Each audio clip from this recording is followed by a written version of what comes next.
jest 30 parę godzin pożywienia dopaminy i adrenaliny. A później pojawia się ból bezsenności. I to jest najtrudniejszy ból psychicznego wykończenia. Nagle okazuje się, że ci ludzie są po prostu ci w tym momencie najbliżsi i oni polegają na tobie, a ty polegasz na nich. Czasami wydaje mi się, że ten betech nie jest walką fizyczną, a bardziej psychiczną. Dla mnie to było doświadczenie tego na własnej skórze i wiedziałam, że to jest coś, co po prostu chcę przeżyć.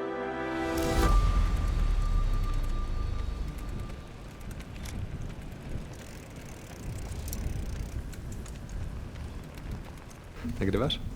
Super. Powiedz mi, czym jest Border to Hell? Betech to wyścig w formule sztafety. 466 km do przebiegnięcia. Start jest w Iżajnach, przy trójstyku granic Litwy i Rosji i Polski. Bieg startuje równo z wschodem słońca, no i w tym biegu chodzi o to, żeby jak najszybciej znaleźć się na Helu. W każdej drużynie jest 6 osób. Drużyny muszą się składać minimum z 2 kobiet. Każdy biegnie na swoją własną odpowiedzialność, każdy organizuje sobie i zespół, i kampera, i wszystko we własnym zakresie. Kto pierwszy na mecie, ten wygrywa. I co wygrywa? Nic.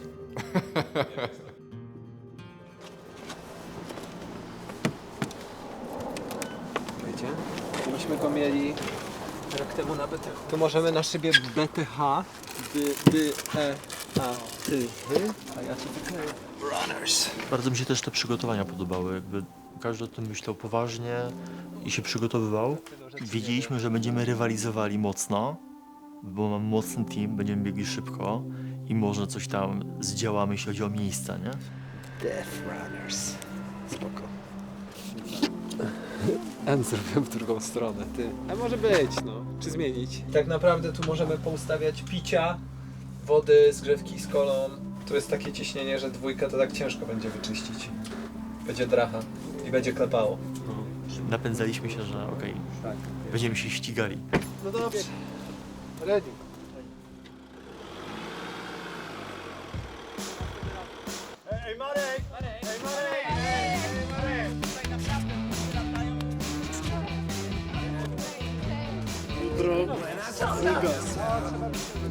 Na samym starcie w Iżajnach można spotkać ludzi, którzy startują któryś raz, wiedzą czego się spodziewać, są nastawieni bojowo, są przygotowani, chcą ten wyścig wygrać. Mamy 3 miejsca i zaraz uwaga, dorabiamy. Ta edycja na pewno była wyjątkowa, chociażby dlatego, że co edycja biegnę z innymi ludźmi.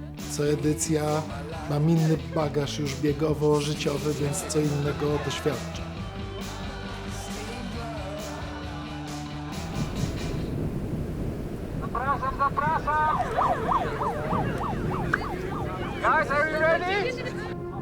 Nawet jeżeli biegnie się któryś raz tą samą trasę, to zauważa się nowe rzeczy.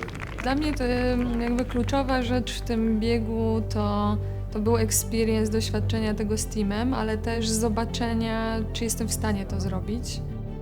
Mieliśmy naprawdę zajebisty zespół, czyli taki warunek konieczny, żebym ja w ogóle wystartował w tym całym przedsięwzięciu. No i cały weekend to potwierdził.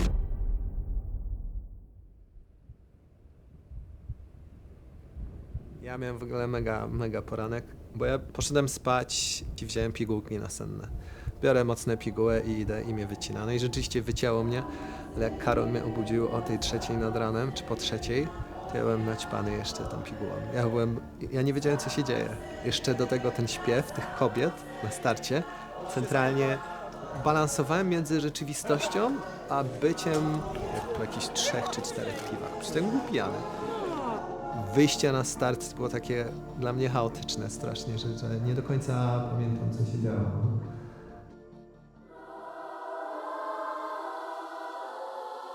Blister on the trackers. Patryk, pół minuty. Get down in the car, then give it up. Bust it open, let me see you drive. Get down in the car, then give it up. Bust it open, let me see you drive.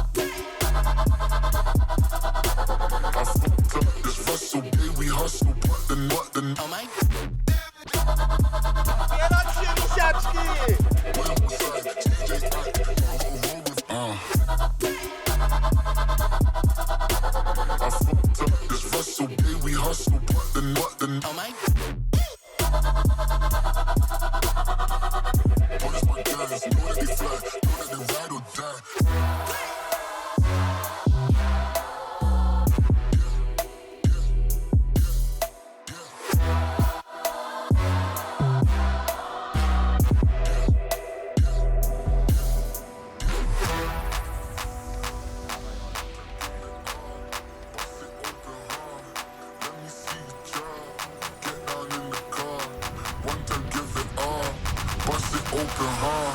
Let me see you try.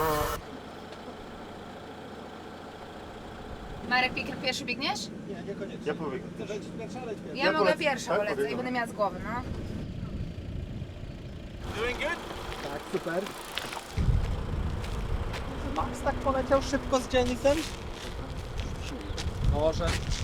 Może się spieli. Michał!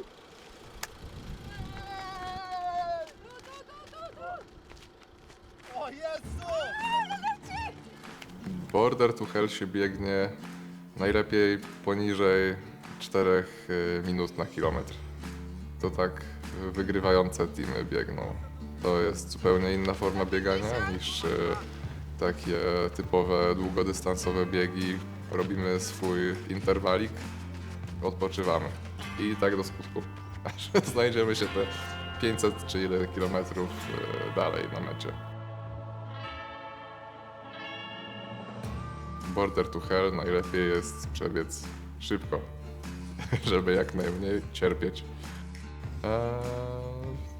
O, to jest Border to Hell. Tam jest łapać, rzucać, Czytać, dokładnie.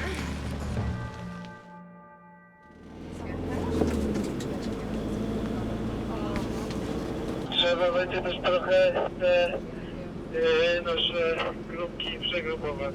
Betech jest trudny nie tyle pod względem sportowym czasami, ale pod tym względem, że też spędzasz ten czas w kamperze. Bycie cały czas w zamkniętej puszce z małą ilością ludzi i każdy cierpi na brak snu, każdy cierpi na zmęczenie, każdego zaczyna coś boleć. Było nas wyjątkowo dużo w tym kamperze. Nie był za wielki, ale mieliśmy Zosię, która z nami była jako takie wsparcie mentalne. Jechała na rowerze, nie mogła w tym roku biec, bo miała kontuzję, więc po prostu była takim światełkiem. Zosia była naszym takim aniołkiem dobrej energii, pomagała nam na tyle, na ile mogła, bo oczywiście są zasady. Myślę, że taka atmosfera w ogóle w Border to Hell wśród startujących w jednym kamperze musi być dobra, bo inaczej jest po prostu ciężko dotrwać do końca.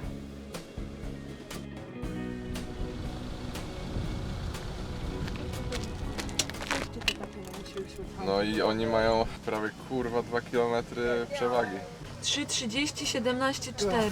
Wiedzieliśmy, że tam powiedzmy inni ludzie, których znaliśmy, biegną w innych teamach, na przykład mocnych i rzeczywiście w pewnym momencie tak było, że do tam 200 km biegliśmy z jednym teamem, Olgi i Kacpra, i cały czas mieliśmy siebie na plecach. Więc to było też napędzające i wydaje mi się, że oba teamy fantastycznie czuły z tego powodu, że możemy biec razem, wyprzedzać się, gdzieś tam wspólnie obserwować siebie.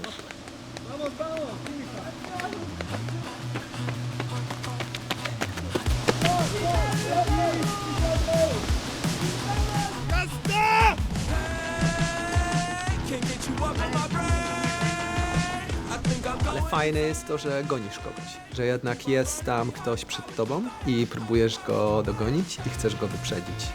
Znaczy, ja tych wszystkich ludzi uwielbiam, którzy startują. Ja nie żywię do nich żadnych negatywnych emocji. Ale jak widzę kogoś z przeciwnej drużyny, to czuję krew i chcę docisnąć. I najlepiej jeszcze, żeby docisnąć tak, żeby przyspieszyć przed tym człowiekiem, żeby on poczuł, że nie daje rady. Ten aspekt takiej rywalizacji i trochę też wspierania się w tym wszystkim, że wiesz, że jest ktoś obok ciebie, jest fajny.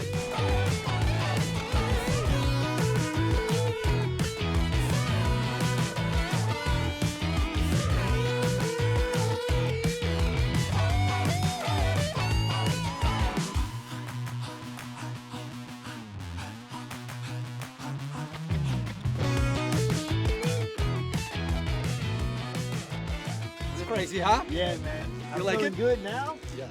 I already see it in like 8 hours. I'm gonna be like, Yeah, night is something special. And it's- yeah, it should it clear gets up. hot. There's a beautiful downhill down to Elbog. Elbog sucks, totally. This is fucking disaster. It's such an ugly place. How long is your shift now? We go 1K, always. But the next like. I don't know. 18? 17? Oh, Yeah, but we go 3 people. We have 3 runners. I need to shower. Yeah. She already told me. Dobrze. Nie, ale trzeba to spuścić, bo się zajebiemy. Wiesz jak to jest, jeszcze jest dużo krętu, to jest tuba. Już żele weszły, znaczy teraz wejdą. Jest super to i jak coś. I ja naprawdę wyszłam z tego Toy-Toya, tu ludzie, wiesz, szli z jakieś, bo takie, jakieś, nie wiem, zwiedzali jakiś kościół, a ja wychodzę i mówię, chłopaki, w tym Toy-Toyu jest woda. Nie? Ludzie się patrzą, a mówię, że tak, że nie mamy toalety w kamperze i trzeba po prostu sobie poradzić. I zdałam sobie sprawę, mówię, Boże, jakie rzeczy nas cieszą. Więc no to, jak zmienia się perspektywa, jest niesamowita. To, co cieszy najbardziej, to po prostu zwykłe, takie przyziemne czynności, których na co dzień nie doceniamy.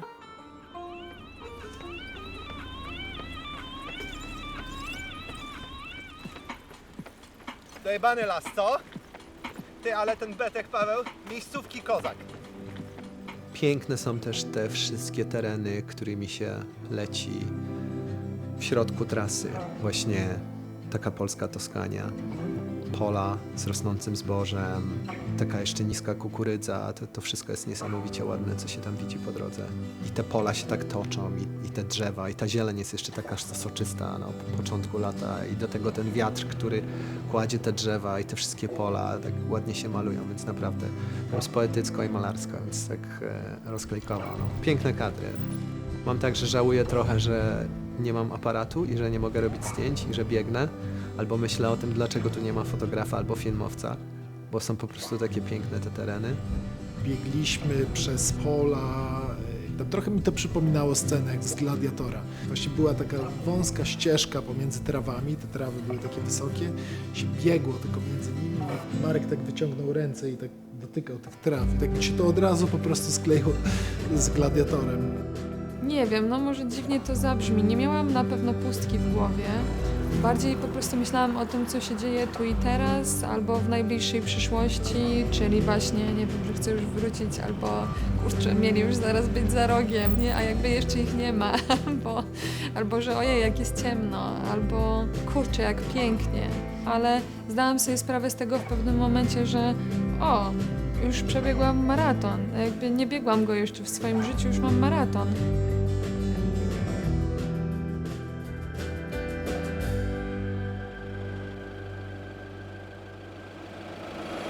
To jest beta. O! Dobra, możemy jechać.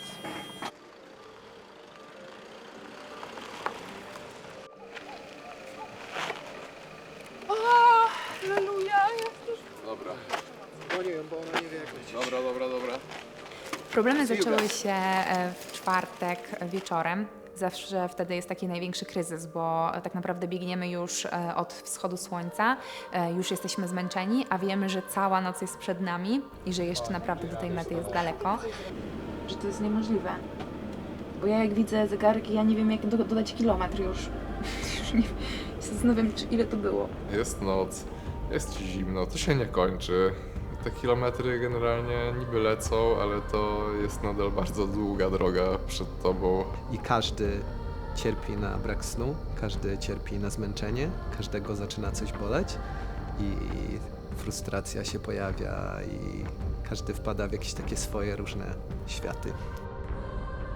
Nie wiem, jak ja prowadziłem samochód, no to miałem tylko godzinę na odpoczynek, a nawet jak jedzie ten kamper, no to za dużo się nie zrobi, tak? Raczej napijesz się, zjesz, więc zostaje godzina odpoczynku. Nie wiem, 30 minut pośpisz, coś tam zjesz.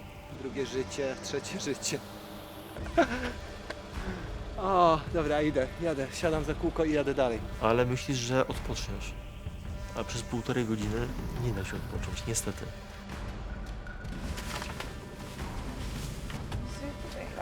Po czym widzisz, że biegną. Ta ciemność, te czołówki. Obraz tego, że zaraz ty musisz wyjść i biec. Że się zbliża się cierpienie. Tak? Ale to był widok taki jak z horroru. Magnes, wziąłeś żelazo od chłopaków? Mają żelazo. Pamiętam w nocy, wróciliśmy z dziewczynami do kampera, chłopaki wychodziły i wyglądali wszyscy w trójkę gówno. Każdy z nich. Karol, zielony, taki... Michał, jeden i drugi, wykończeni, ledwo po prostu stoją na tych nogach. Karol chory i generalnie jak on powiedział, że nie ma siły biec, a znam Karola, to znaczy, że jest źle. Jest lepiej niż było jedną kupę temu. Że nie, super, fajnie. Cieszymy się, że już jest koniec tej zmiany i możemy odpoczywać w naszym kamperze. Także bombowo, naprawdę fajnie. Fajny jest ten moment, kiedy można zejść z biegu czy z roweru i wejść do kampera. Polecam. Ja serio takiego zatrucia pokarmowego to miałem może raz w życiu. Żebym tak cierpiał i był tak pokonany.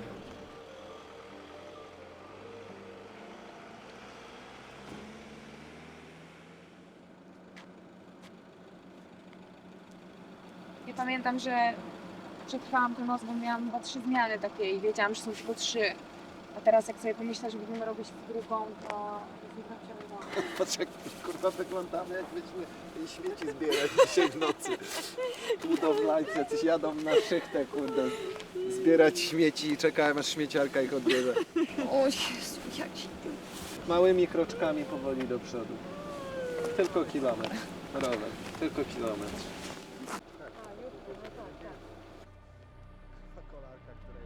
Ja lubię adrenalinę, nie lubię zbyt długiego przebywania w tym tak zwanym comfort zone.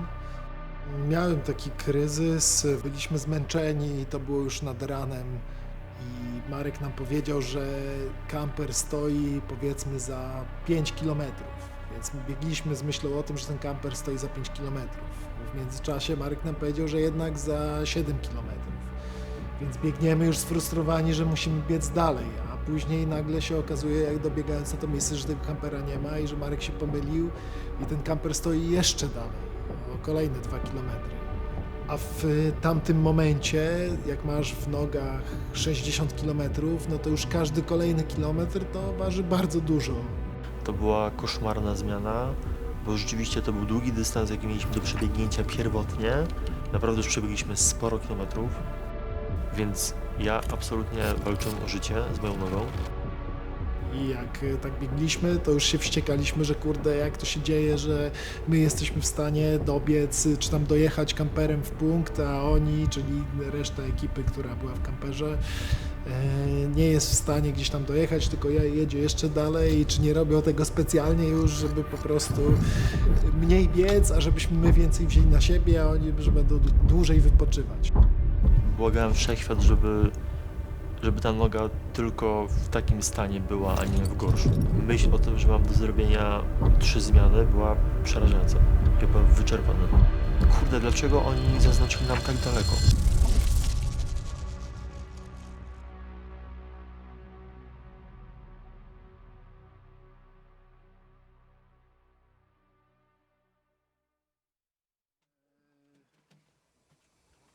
No tak, to jest... Dobra, wege zaraz będzie.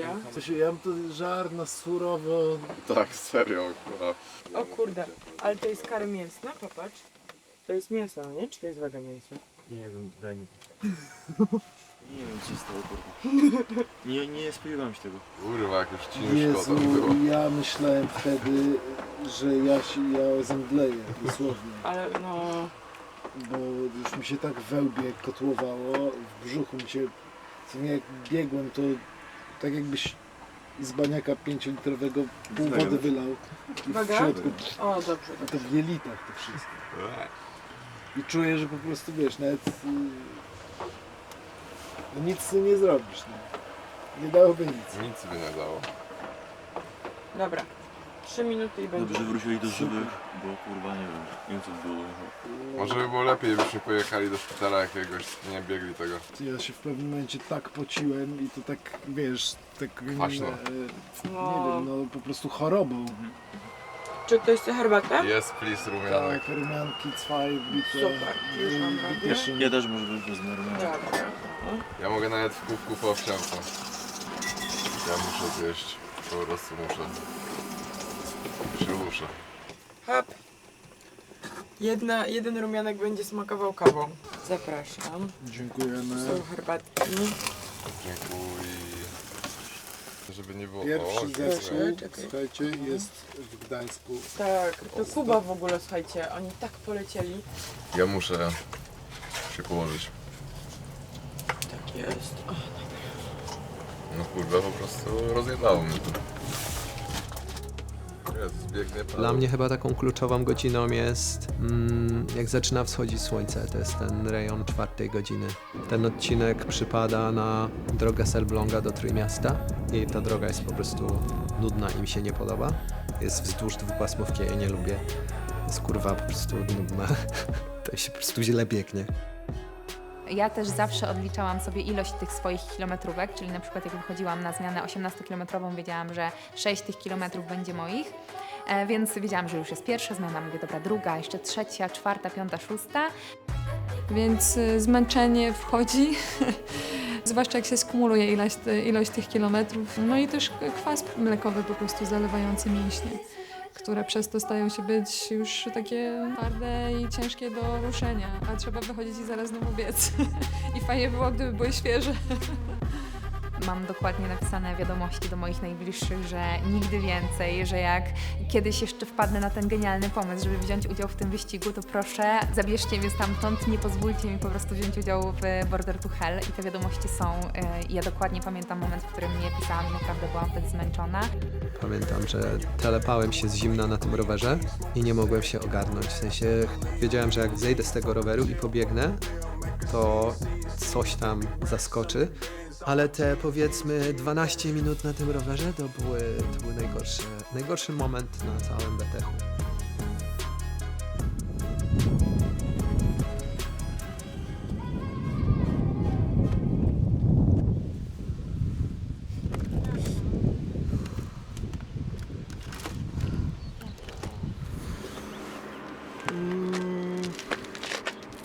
Minęła noc, w zasadzie nic nie spałeś, jesteś niedożywiony, jakiś tam prawdopodobnie zbyt nakofeinowany i odwodniony. Absolutnie jesteśmy w tragicznym stanie. Już się nogi nie uginają. Ale jedziemy. I normalną rzeczą by było spać. Ty musisz się zdecydować na to, że faktycznie wstajesz, zakładasz buty i idziesz. No ale ty możesz biec normalnie, a ja biegnę na szczudłach. Jak utrzymamy to, co mamy, to będzie super. To jest świeży biegacz.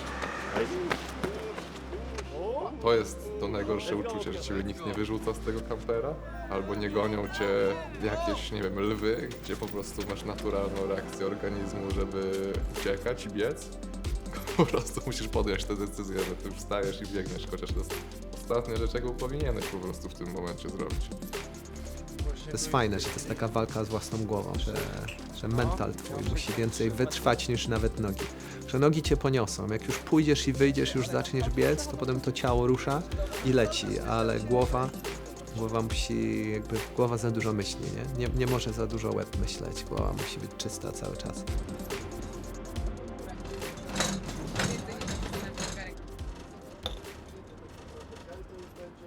Że obie biegniemy wolno i odpoczywam odpowiednio.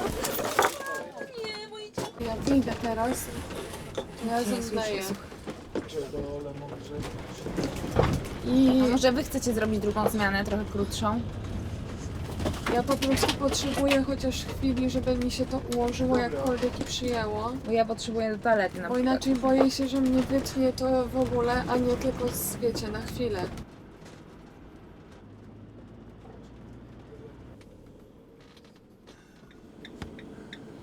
Może tu coś wyżej, bo tu leci trasa. Ja nie wiem, czy bym się tym przejmował, powiem szczerze. Wiesz co, tak mnie źle się czuję z tym, że stoję na chodniku i ludzie nie mają jak chodzić. A tu się zmieszcza, centrum rowery. Moglibyśmy stanąć, nie? Dawaj to w miejsce. Czy ja słyszę? Chodź! Tutaj!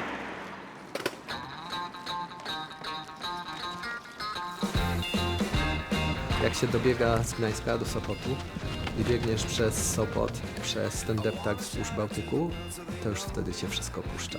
Jakby już ci nic nie przeszkadza, już jest taki luz na bali. To już jest tam. To jest o tym właśnie. Już jesteś nad tym morzem i widzisz to morze, jak gdzieś widzisz ten fragment Półwyspu Helskiego, że gdzieś on tam jest, to już w ogóle jest tak, że coś puszcza, nie? Już jesteśmy. That's it. To jest już końcówka. Zaraz będziemy leżeć na piasku.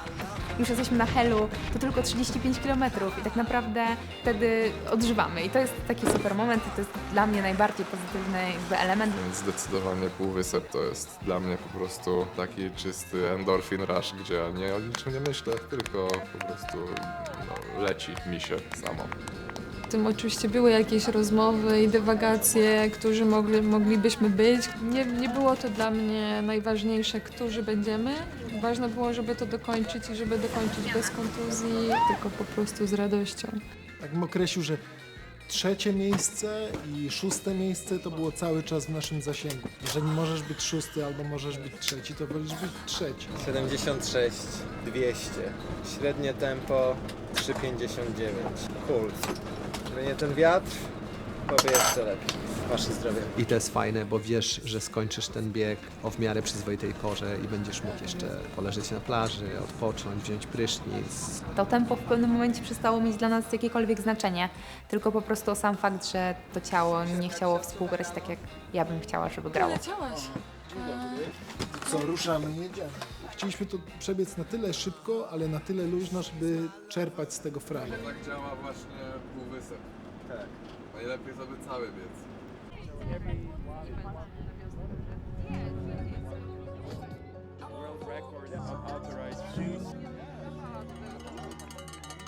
Meta jest wzruszająca i to jest taki moment, gdzie można się rozkleić, bo jednak przeleciałeś z ekipą 466 km i jakby przetrwaliście. Te emocje wszystkie po prostu z ciebie schodzą i to jest jak takie oczyszczenie. Zwyczajnie o tym wszystkim zapominasz totalnie. Jesteś po prostu wdzięczna za to, że jesteś w tym miejscu, że udało się, że pokonałaś te wszystkie słabości. Okazuje się, że jesteś na mecie i dałeś radę, a 200 km wcześniej czułeś się po prostu jak gówno, a dałeś radę przebiec kolejne 40 km na własnych nogach. Zosia, Michał!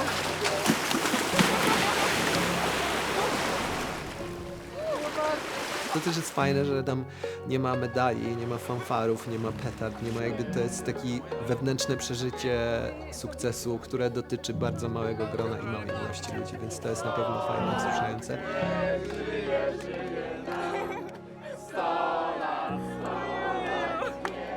To jest też część taka, która mi się podoba, że to pozwala ci właśnie wejść do takiego prywatnego świata garstki ludzi, która to kuma i że dla nikogo innego nie ma sensu po prostu w tym momencie. Kulko, grubasku.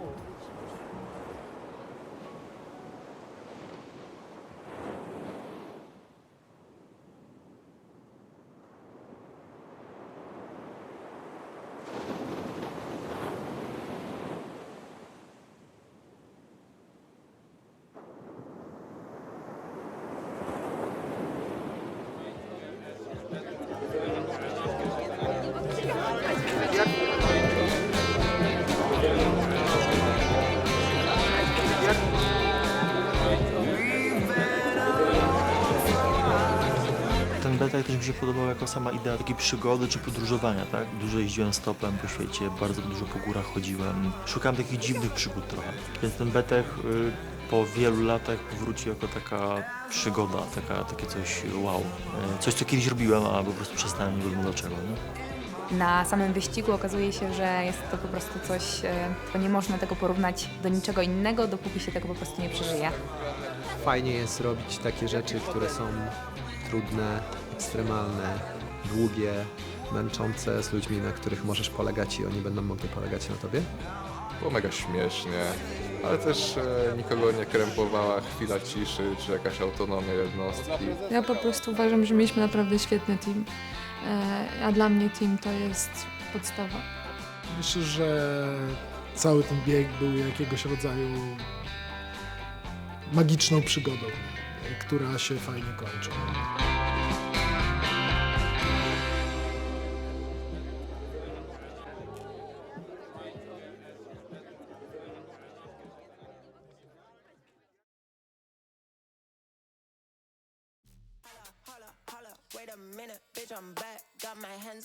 Wszyscy mówili, że na rowerze odpoczywam, a na rowerze się najbardziej zmęczyłem. W ogóle nie jeździłem rowerem wcześniej. Jakby już nie mówię nawet o tym, jak to mnie psychicznie zmęczyło, bo to był chyba taki peak medytacji.